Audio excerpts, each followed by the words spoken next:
जानते हो कपड़ों का सबसे महंगा ब्रांड कौन सा है? इंडियन आर्मी की वर्दी। देश के गद्दारों को ऊपर वाला भले ही माफ कर दे, लेकिन एक फौजी किसी भी कीमत पे, यहां तक कि अपनी जान की कीमत पे भी उसको कभी माफ नहीं कर सकता। करोड़ों कमाने वाले भी ये वर्दी नहीं कमा सकते।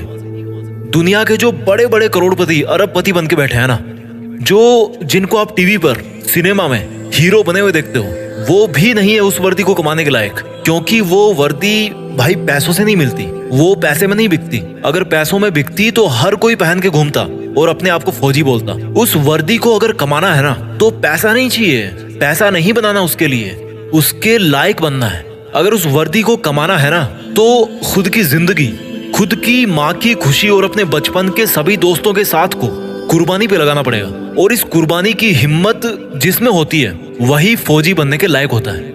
अगर इस वर्दी को कमाना है ना, तो खुद को हर मोह माया से बाहर निकाल कर आग में तपाना है। कितना बड़ा दिल होता है उस माँ का जिसका बेटा या बेटी डिफेंस में होते हैं। कुछ पंक्तियां बोलना चाहता हूं मैं उन सब खुश नसीब और हिम्मत वाले युवाओं के लिए जो अपने आप को उस वर्दी में देखना चाहते हैं कि ये आग जलती है तो जलने दे, ये आग जलती है तो जलने दे, माँ अब मुझे तू फौजी बनने दे।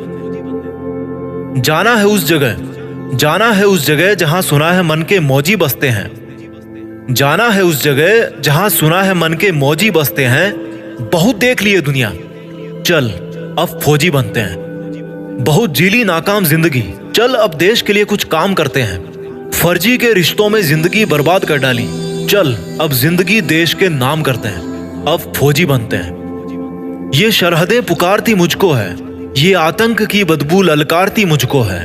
जब लिपट जाऊं तिरंगे में तो मुझे आबाद कहना, जब लिपट जाऊं तिरंगे में तो मुझे आबाद कहना।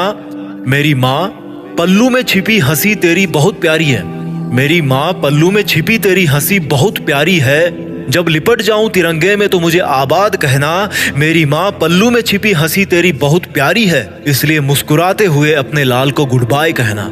ये मोबाइल के स्टेटस देख देख के थक गया हूँ, बन जाऊं मैं भी एक दिन सबका स्टेटस, खुद के इसी वादे में बंध गया हूँ। माँ के आंचल की खुशबू तो वैसे फीकी होती नहीं कभी, पर उसमें थोड़ी सी मेरी वर्दी की खुशबू भी मिला दूं ना, तो दोनों जहां यही मिल जाएंगे मुझे। और अगली दो लाइन उन लोगों के लिए बोलना चाहता हूँ जिनको लगता है कि बॉयफ्रेंड गर्लफ्रेंड के अलावा इस दुनिया में कुछ होता ही नहीं है। तो भाई कान खोल कर सुनो मेरी बात।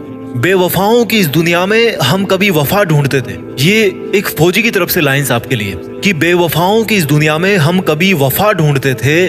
बड़े नासमझ थे जो रेगिस्तान में कमल ढूंढते थे। अरे बेवफा तुम्हारे लिए हम मरने का वादा करते थे ना, अरे बेवफा तुम्हारे लिए हम मरने का वादा करते थे ना। लेकिन सुन, इस वर्दी के लिए तो बार बार पैदा होकर मरने का मन करता है। और जो युवा ये बोलते हैं ना कि मेरी तो लाइफ में यार बहुत समस्या है, मैं क्या करूं समझ नहीं आ रहा, तो उनको केवल दो लाइन में मैं समझा दूंगा कि भाई कि तुम्हारा दुख ना बहुत छोटा है, बहुत छोटा है यार।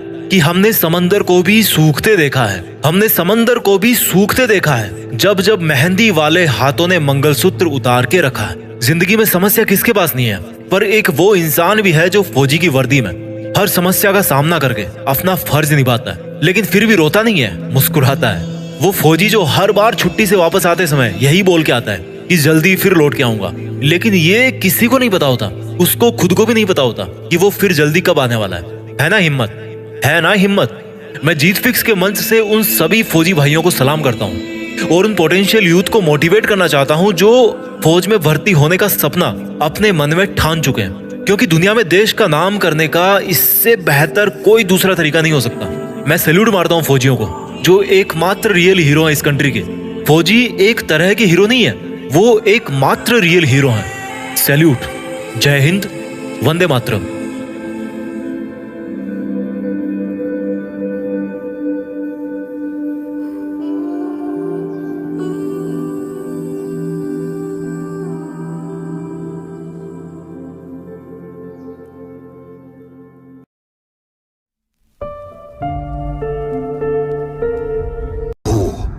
Are you? I'm a soldier.